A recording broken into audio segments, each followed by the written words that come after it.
말씀입니다. 구약성경 690쪽에 있습니다. 역대하 26장 1절부터 23절까지 말씀입니다. 우리 같이 한 목소리로 역대하 26장 1절부터 23절까지 같이 읽습니다. 시작. 유다 온 백성이 나아가 16세 된 우시야를 세워 그의 아버지 아마샤를 대신하여 왕으로 삼으니 아마샤 왕이 그의 열조들의 묘실에 누운 후에 우시야가 엘롯을 건축하여 유다에 돌렸더라. 우시야가 왕위에 오를 때 나이가 16세라. 예루살렘에서 52년간 다스리니라. 그의 어머니의 이름은 여골리아요 예루살렘 사람이더라. 우시야가 그의 아버지 아마샤의 모든 행위대로 여호와 보시기에 정직하게 행하며 하나님의 묵시를 밝히 하는 스가랴가 사는 날에 하나님을 찾았고 그가 여호와를 찾을 동안에는 하나님이 형통하게 하셨더라. 우시야가 나가서 블레셋 사람들과 싸우고 가드 성벽과 야분의 성벽과 아스돗 성벽을 헐고 아스돗 땅과 블레셋 사람들 가운데 성읍들을 건축하며 하나님이 그를 도우사 블레셋 사람들과 구르바알에 거주하는 아라비아 사람들과 마온 사람들을 치게 하신지라. 암몬 사람들이 우시야에게 조공을 바치매 우시야가 매우 강성하여 이름이 애굽 변방까지 퍼졌더라. 우시야가 예루살렘에서 성 모퉁이 문과 골짜기 문과 성구비의 망대를 세워 견고하게 하고 또 광야의 망대를 세우고 물 웅덩이를 많이 파고 고원과 평지의 가축을 많이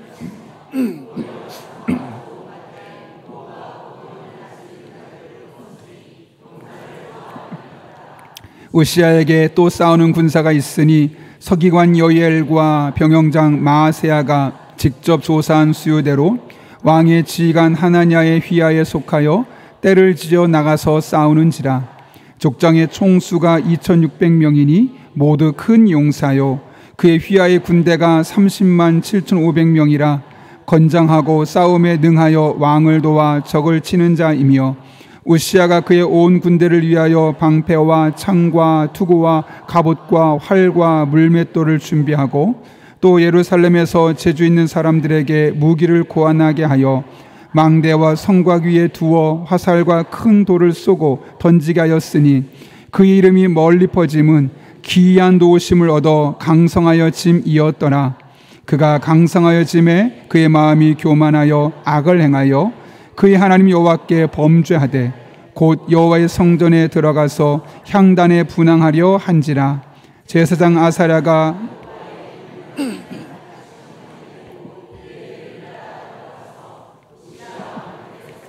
그에게 이르되 우시야여 여호와께 분향하는 일은 왕이 할 바가 아니요 오직 분향하기 위하여 구별함을 받은 아론의 자손 제사장들이 할 바니 성소에서 나가소서. 왕이 범죄하였으니 하나님 여호와에게서 영광을 얻지 못하리이다.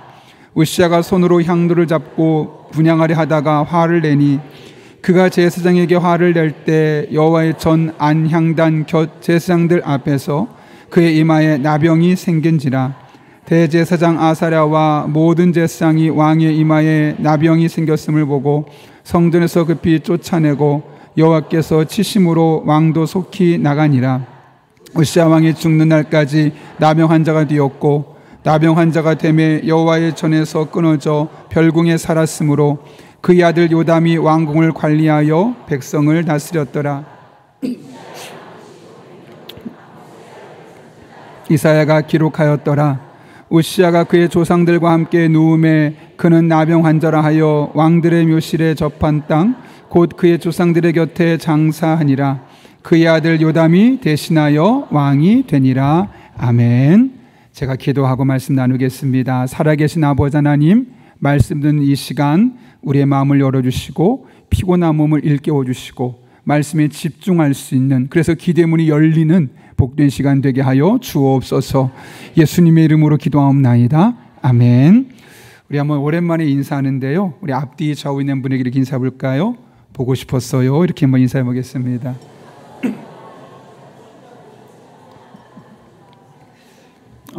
교회 소식 하나만 전하려고 합니다. 내일은 우리 브릿지 임팩트라는 찬양팀이 오셔서 앞에 찬양을 한 50분 정도 먼저 같이 찬양팀과 함께 하고 나서 제가 말씀은 좀 짧고 그러나 기도는 또 깊게 하는 시간 가지려 합니다.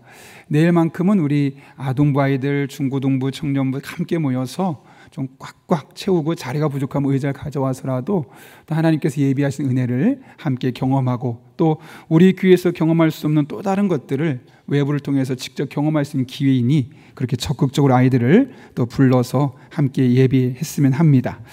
네. 이런 얘기 들어보셨죠? 마을이 사람을 키운다. 그러니까 한 사람의 아이를 키우는 과정이 단순히 그 아이가 스스로 혼자 자라는 것도 아니고 그 가정만으로서 자라는 것도 아니고 그 마을에 있는 다양한 사람들과 서로 상호간에 소통하면서 때로는 친구와 함께 때로는 부모님에게 때로는 그 주변의 또 다른 어른들에게 다양한 것들을 보고 배워가면서 그의 인성이 점점 발전하고 성장해 가는 것이죠. 교회도 마찬가지입니다. 교회 공동체에서 우리 가정에서 내가 믿음의 사람이니까 우리 아이가 믿음으로 잘 자라겠지요? 아니요. 그런 믿음은 어느 한쪽 면의 믿음으로밖에 자랄 수 없습니다. 오히려 교회 공동체 안에서 때로는 친구들과 함께 뛰고 어울리면서 함께 예배하고 때로는 선생님에게 많은 것을 배우기도 하고 또 교회 안에 우리 어머니 아버지에게서 나의 믿음을 상속받기도 하고 때로는 그 부모님과 함께 어울리는 수많은 어른들의 모습을 보면서 우리의 신앙의 모습을 만들어가는 것이죠. 그래서 돌아보면 우리의 개인의 인격이나 신앙은 단순히 나 한 사람만의 노력으로 혹은 나의 가정만의 노력이 아니라 더 많은 사람의 굴레 안에서 다양하게 자연스럽게 형성되는 것임을 우리는 경험적으로 알고 있습니다. 오늘 본문에도 그런 인물을 소개하고 있는데요. 오늘 본문의 말씀은 아마샤의 뒤를 이어 왕이 되었던 우시야, 그의 삶의 형통함과 또 그의 몰락을 이 두 가지를 다 이야기하고 있습니다. 그는 왕으로서 남유다를 무려 52년간을 다스렸는데 전반기는 매우 형통한 삶을 살았지만 마지막 후반기를 몰락하는, 그 교만함으로 인해서 몰락하는 그런 시간을 보낼 수밖에 없었죠. 운동으로 따지면 전반전은 잘 뛰었는데 후반전을 망친 겁니다. 우리가 오늘 시간이 많지 않기 때문에 다 살펴볼 수는 없고 그의 삶의 전반부, 하나님 앞에 형통했던 그의 삶을 한번 들여다보려고 합니다. 먼저 오늘 보면 1절을 보게 되면 우시야가 왕이 되는 과정을 오늘 상세하게 그리고 있습니다. 한번 1절 읽어볼까요? 같이 읽습니다. 시작.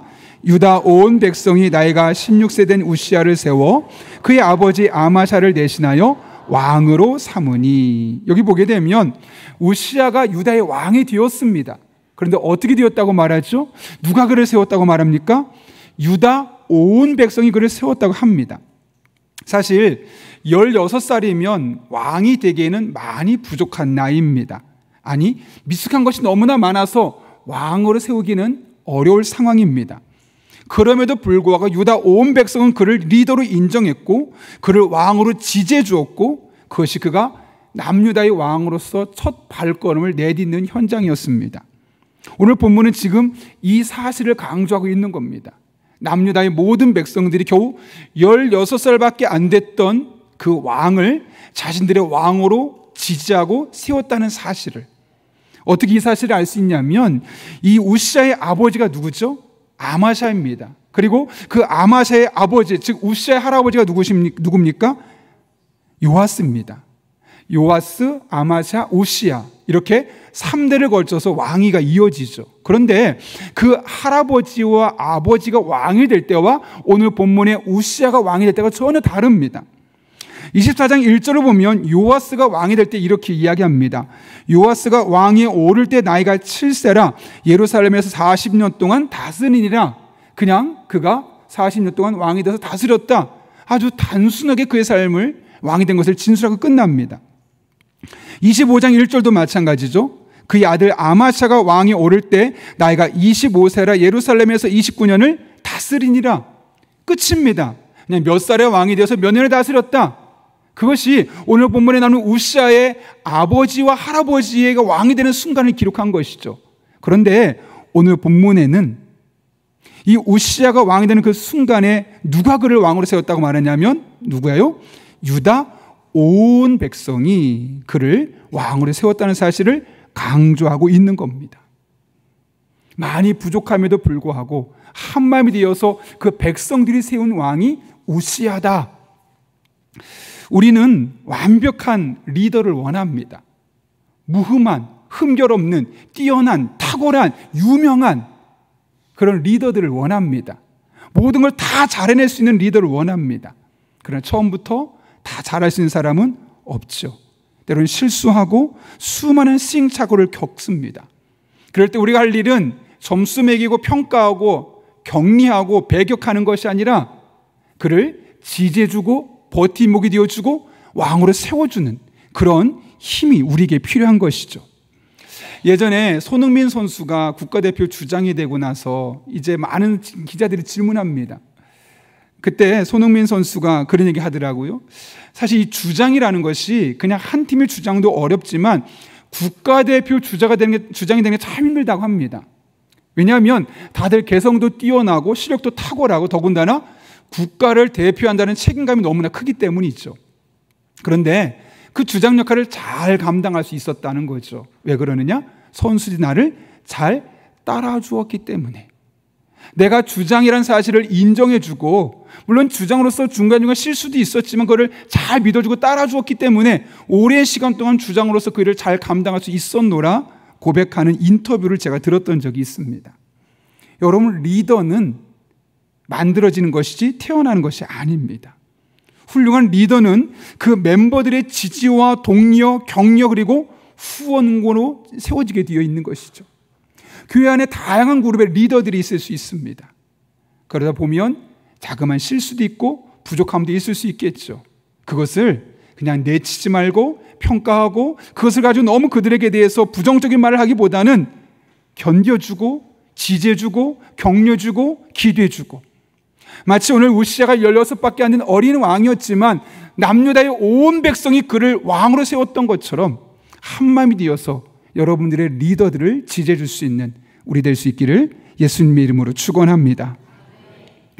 계속되는 말씀을 보면 우시야의 삶이 어떻게 형통한 삶이 되올 수 있었는지를 이렇게 말하는데요.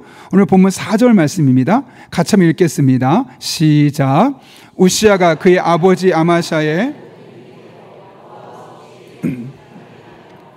네, 여기 보게 되면 우시야가 어떻게 행했다고 말하냐면 아버지 아마샤의 하나님 보시기에 정직하게 행했다고 말합니다.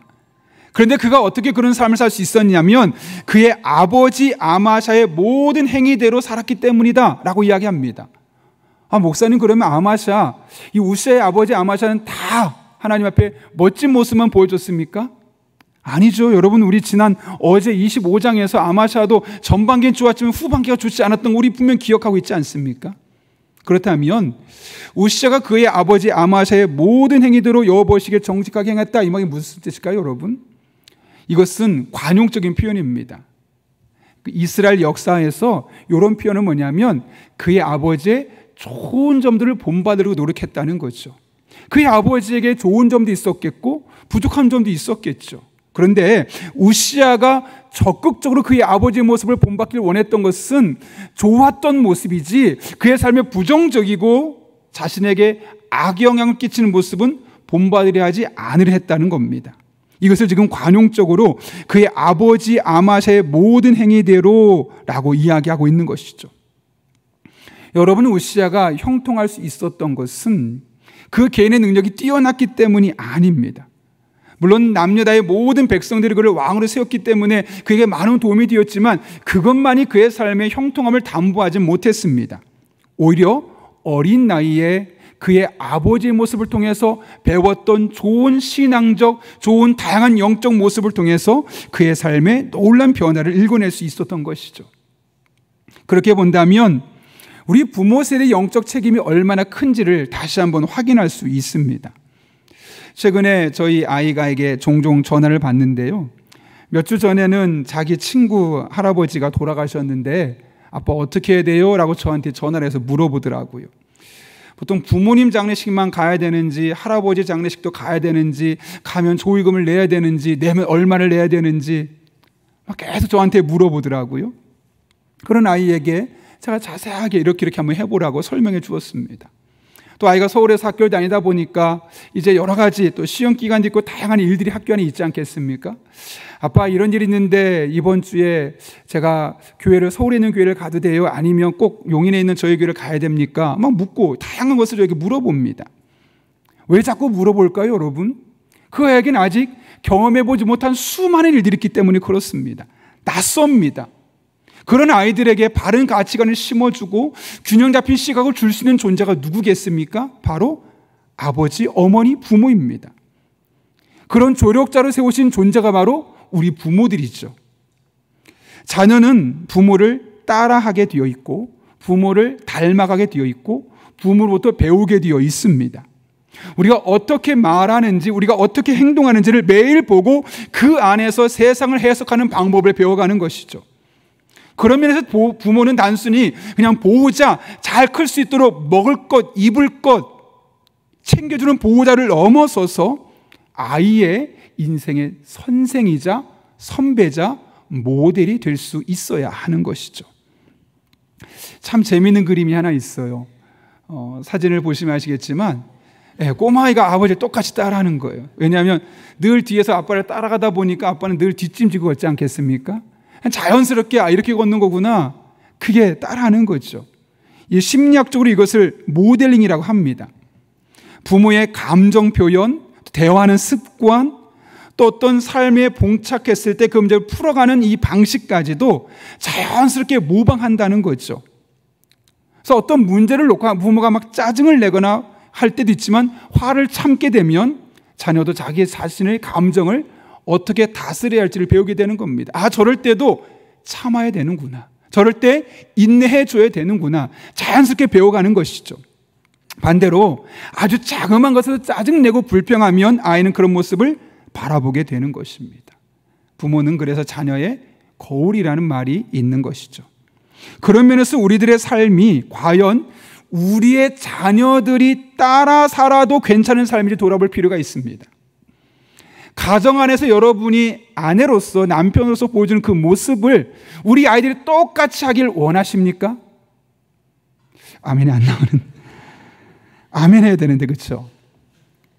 남편으로서 의무를 다하는 그 모습을 보면서 우리 아이도 저런 남편이 되었으면 좋겠다, 그런 마음이 드시도록 여러분이 행동하고 있습니까? 여러분의 딸을 보면서 내 딸이 나중에 결혼하면 저런 엄마 되었으면 좋겠다, 그런 모습으로 여러분이 딸에게 그런 좋은 영적인 모델이 되어주고 있습니까? 그럼 신앙생활은 어떨까요, 여러분? 여러분이 신앙생활하는 그 모습을 여러분 아이들 똑같이 따라해도 그 정도면 괜찮습니까? 아니면 부족한데, 아쉬운데, 조금만 더 잘했으면 좋겠는데, 막 그런 마음이 드십니까? 하나님께서 우리 자녀들의 삶과 신앙의 교육의 책임자로 우리를 이 땅에 먼저 부르셨습니다. 그 부르심을 사명으로 삼고 아이들이 본받을 만한 부모, 아이들이 본받을 만한 자녀, 아이들이 본받을 만한 신앙인, 아이들이 본받을 만한 직장인, 아이들이 본받을 만한 친구의 모습, 또 아이들이 본받을 만한 국민의 모습을 우리가 친히 제대로 보여줄 수 있는 우리 모든 성도님 될 수 있기를 예수님의 이름으로 축원합니다. 그런가 하면 사실 우시아의 삶을 형통하게 했던 가장 결정적인 요인이 하나 있습니다. 그것은 스가랴라는 인물과 연결되어 있는데요, 오늘 본문 5절 말씀 같이 한번 읽어볼까요? 같이 읽습니다. 시작. 하나님의 묵시를 밝히 하는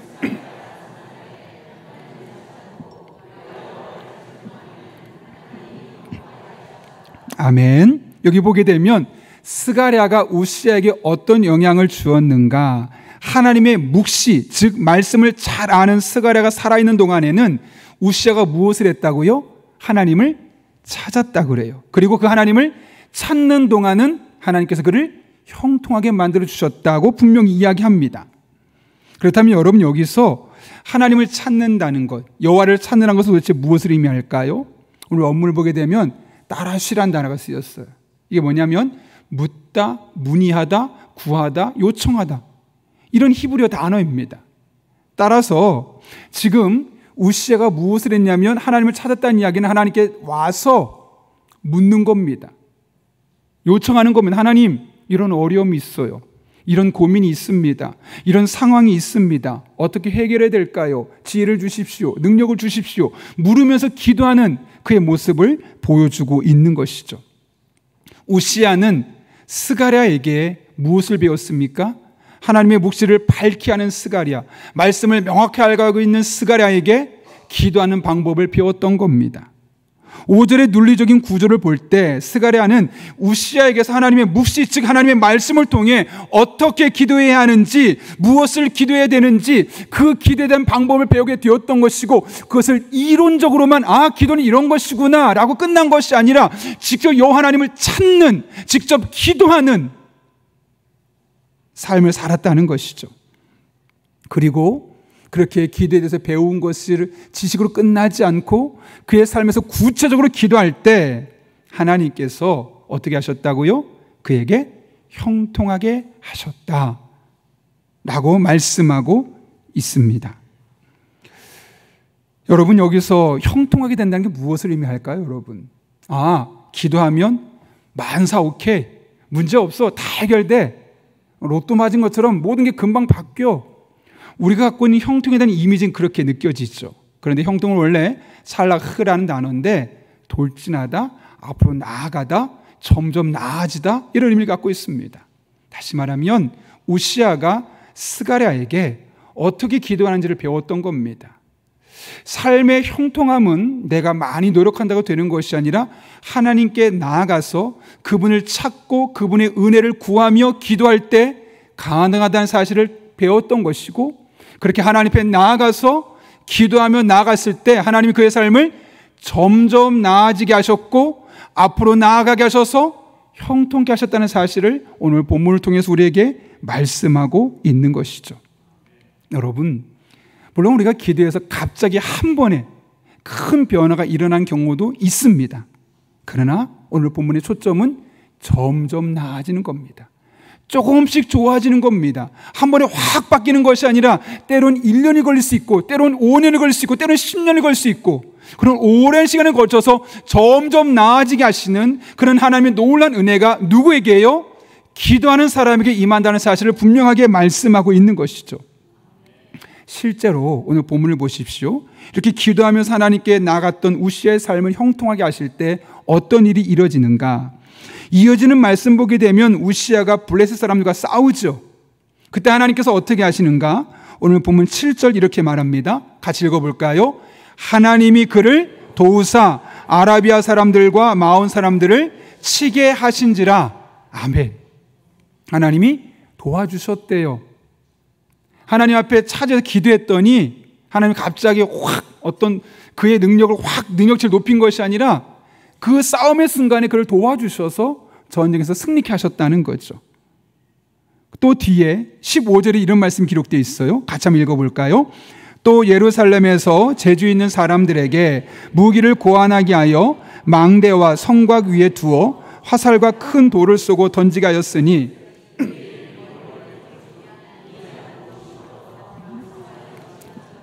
아멘. 하나님께서 그에게 기이한 도우심을 주었다는 거예요. 무슨 말이냐면 사람들이 볼 때 이해가 안 되는 거예요. 어떻게 제가 이길 수 있지? 어떻게 저런 사람이 이런 능력을 발휘할 수 있지? 나보다 못났는데, 나보다 부족한데, 내세울 게 없는데 어떻게 저의 삶이 나보다 훨씬 나아질 수가 있지? 기이한 도움이에요. 사람들이 당연하지, 저 정도 인물이면, 저 정도 능력이면, 저 정도 백그라운드가 있으면 저거 당연한 거지가 아니라, 아니 배경도 없고 나보다 공부도 못하고 부모님 우리 집보다 돈도 없고 잘난 게 없는데 도대체 쟤는 왜 잘 되는 거지? 왜 저렇게 저의 삶이 점점 나아지는 거지? 기이한 도우심을 경험했다는 거예요. 언제요? 하나님 앞에 기도할 때. 제가 지난 수요일에 우리 또 신방을 지금 상교를 계속하고 있는데요, 한 가정에서 신방할 때 제가 오래전에 교회에서 겪었던 일을 한번 나눴습니다. 거의 한 20년, 15년 전 2009년도네요. 2009년도에 제가 신방했을 때인데 한 권사님 댁을 찾아갔어요. 갔는데 권사님이 나이가 거의 70이 되셨는데 보통 그러면 1층, 2층에 살지 않겠습니까? 근데 아파트도 아니고 빌라 그냥 다세대 주택인데 4층으로 올라가시는 거예요. 1층, 2층, 3층, 4층. 너무 걱정이 되어서 가자마자 권사님께 물어봐서 권사님, 아니 연세도 많으신데 왜 4층에 사시냐고. 목사님, 이거 제 집입니다 라고 하는 거예요. 본인의 집이라는 거예요, 소유. 그러면서 신방을 하면서 목사님 오해하지 마세요. 저희가 돈이 많은 게 아니고 이 집을 갖게 된 이유가 있어요. 사실 제가 30대 중반의 나이에 제 남편이 먼저 세상을 떠나고 아이가 셋밖에 없어서, 아이가 셋이나 있는데 막막했습니다. 요즘만 해도 직업이 참 많고 다양하게 일할 게 많잖아요. 그런데 지금으로 따지면 거의 한 30년, 70년이니까 그 당시 권사님이 30대니까 벌써 한 4, 50년 전이니까 일이 많지 않을 때예요. 여성이 할 수 있는 일이 별로 없으니까 너무 마음에 답답한 거죠. 그래서 일을 하지만 하나의 일을 가지고 새 아이를 키우기가 너무나 힘들어서 이를 투잡을 뛰는 겁니다. 그래도 일이 쉽지가 않고 돈은 많이 벌 수가 없고 답답한 현실에 내가 할 수 있는 것은 하나님 앞에 나가서 기도하는 방법밖에 없구나 생각하게 된 겁니다. 그래서 하나님 앞에 기도하러 가는데 새벽밖에 기도할 시간이 없는 거예요. 낮에 일하고 저녁에 일하니까. 그래서 새벽에 나와서 기도하는데 기도가 제대로 될까요? 안 될까요? 안 되죠. 너무 피곤하잖아요. 아침부터 밤늦게까지 일을 2가지를 하고 집에 왔는데 너무 피곤하잖아요. 왜냐하면 그 시간 또 애들 챙겨야 되지 않겠습니까? 너무 피곤하니까 자꾸 기도를 졸게 되고 또 빠지게 되더래요. 안 되겠다. 그래서 그분이 특단의 대책을 세웠는데 담임 목사님을 찾아가셨어요. 그리고 목사님에게 목사님, 제가 새벽 기도를 빠지지 말아야겠는데 방법이 없고 교회 종을 제가 치겠습니다. 그때는 종 치던 시대니까요. 왜냐하면 적어도 종을 치려면 새벽 기도를 빠지면 안 되잖아요. 내가 종을 안 치면 누군가 빠질 테니까. 그래서 내가 종을 치겠노라고 해서 목사님이 사실 걱정이 됐어요. 저렇게 일하면서 새벽 기도한다고 하면서 종 빠지면 어떡하나. 근데 그 권사님이 하루도 안 빠지고 그 당시 기억으로 무려 10년을 종을 쳤다고 그래요. 왜요? 새벽에 나와서 하나님의 도우심을 구해야 되기 때문에요. 그게 아니면 방법이 없었던 거예요. 그런데 하나님께서 그 권사님 가정에 놀라운 변화들을 주세요. 며칠 뒤에, 얼마 뒤에 한 옆집에 사는 분이 오셔서 말하기를 죄송한데 되게 따님이시냐고. 초등학생이 한 1학년밖에 안 된 딸을 보면서 딸이냐고. 맞습니다. 왜 그러신데요? 사실 제가 이화여자대학교에서 피아노 교수인데 그냥 저 아이를 보면서 왠지 내가 저 아이에게 피아노를 좀 가르쳐주고 싶다. 왜냐하면 지나갈 때마다 우리 집에서 피아노 보는 걸 계속 쳐다보고 있는데 마음이 아파서 내가 저 아이에게 피아노 레슨을 해줘도 되겠냐고. 아유, 죄송한데 교수님, 저희는 돈이 없습니다. 괜찮습니다. 제가 무료로 해주겠습니다. 그렇게 거의 초등학교 1, 2학년짜리 아이에게 레슨이 시작되어서 고등학교 때까지, 그리고 이화여자대학교 들어갈 때까지 계속 무료로 레슨을 해준 거예요. 그래서 그 아이는 공짜로 피아노를 배우고 이화여자대학에서 피아노학과에서 전공을 하고 현재 미국에 살고 있고요. 그렇게 그 딸을 하나님이 복을 주셨다는 거예요. 그리고 아들이 하나 있는데 그 아들이 사실 엄마가 그렇게 아침부터 밤늦게까지 일하면 공부를 제대로 시킬 수 있을까요? 없을까요? 못하죠. 뭐 숙제를 챙겨줄 수 있겠습니까? 안 되죠. 혼자 공부하는 겁니다. 근데 그 아이가 제법 똘똘하게 공부를 합니다. 그러다가 서울대학교 종교학과를 가게 되고 또 나중에 현대해상에 들어가게 되어서 제가 그 당시 사역할 때 전무에서 또 부사장까지 하게 되었는데 이제 그 아들과 딸이 돈을 모아서 엄마, 평생 우리 때문에 고생하셨는데 어머니 일을 할 수 없잖아요. 그러니 이 집에서 나오는 세라도 받으면서 사셨으면 좋겠어요 해서 그 딸과 아들이 돈을 모아서 그 집을 사주셨다는 거예요. 제가 그때 그 이야기를 듣고 큰 은혜 또 충격을 받았어요. 여러분, 그 권사님이 하나님 앞에 매달리기 위해서 종을 쳤잖아요. 그렇게 기도했더니 삶이 금방 변하든가요? 아니요. 차근차근 조금씩 변하는 거죠. 어느 날 갑자기 딸에게 피아노를 무료로 레슨해주고 있다는 교수님이 생겼고 그 아이는 또 아들은 조금씩 공부해 나가면서 실력이 뛰어나기 시작하면서 또 원하는 대학에 또 원하는 직장에 계속 다니면서 또 장로로서 교회를 섬기게 되고 그렇게 수십 년 동안 조금씩 나아졌습니다. 여러분, 하나님께서 우리의 간구를 들으신 줄로 믿으십니까? 우시자가 하나님을 찾는 동안에 형통케 하셨다고 하는데, 하나님께 묻고 지혜를 군우하고 인도하심을 구하면 하나님께서 여러분의 삶도 반드시 조금씩 나아지게 만들어 주실 것입니다.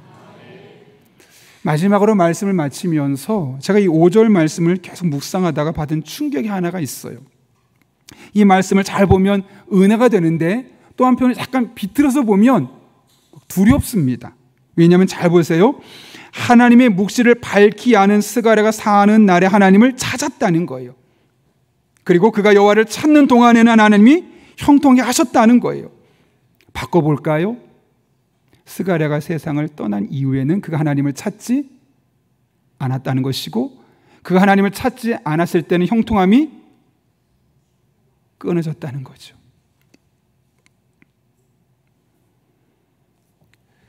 그의 형통이 끝나는 시점이 여호와를 찾는 것을 멈추는 순간, 기도를 쉬는 순간, 기도를 멈추는 순간, 우리의 삶은 더 이상 앞으로 나아갈 수 없습니다. 영적인 침체가 반드시 찾아오게 되어 있습니다. 일상에 문제가 생기고 장애가 생기게 되어 있고, 예상치 못했던 일들로 복잡한 시간, 이상한 시간들을 경험할 수밖에 없습니다. 그런 면에서 보면 기도는 단순히 우리들의 삶에 부족한 것, 어려운 것을 해결하고 도우심을 받는 그런 은혜와 축복의 시간이기도 하지만, 동시에 우리의 삶이 더 이상 무너지지 않도록 지켜주는 최후의 보루 같은 겁니다. 왜요? 기도가 멈추면 우리의 삶도 멈추니까요. 기도가 멈추면 하나님 나아지게 하신 그 은혜를 더 이상 경험할 수 없으니까요. 우리가 그 최후의 보루를 지키기 위해 지금 이 자리에 앉아 있는 겁니다. 여러분의 가정 안에 기도의 불이 꺼지면 그 가정은 점점 죽어가게 되어 있습니다. 교회 안에 기도의 불이 꺼지면 그 교회는 생명력을 잃어가고 유명무실한, 사람은 많이 모일지 몰라도 영적인 생명력이 사라져버리는 있으나 마나인 교회가 될 수밖에 없습니다. 이 나라와 이 민족을 위한 기도를 더 이상 우리가 하지 않는다면 우리나라는 세계 10위 안에 경제 대국이고 세계 6위의 군사 대국이라고 말한다 할지라도 생명력을 잃어버린 껍데기뿐인 나라가 될 수밖에 없을 겁니다. 그래서 우리가 기도해야 하는 겁니다. 물론 우리들의 삶에 어려운 문제가 있어서 하나님 도우심을 구하기 위하여서 간절한 마음으로 기도해야 되겠지만, 더 이상 무너지지 않도록, 더 이상 허물어지지 않도록 하나님의 은혜를 구해야만 합니다.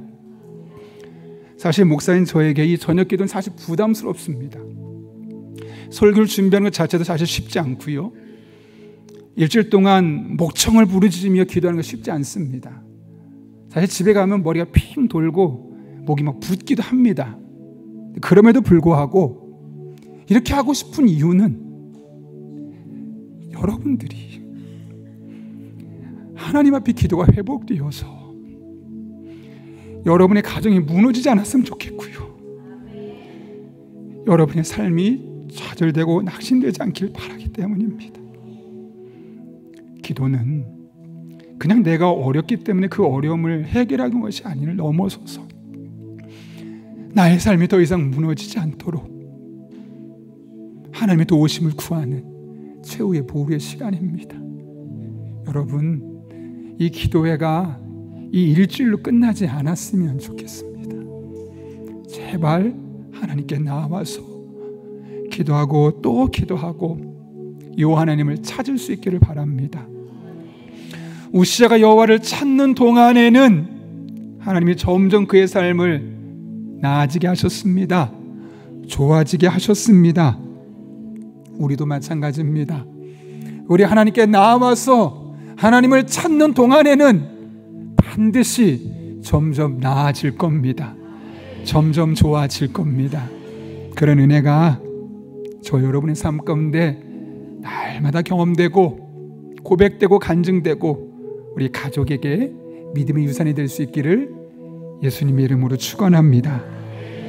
이 시간 그 하나님 은혜를 사모하며 예수님의 십자가 은혜를 가슴에 되새기며 우리의 마음의 가장 그 중요한 자리에 주님을 모시고 왕으로 삼고 하나님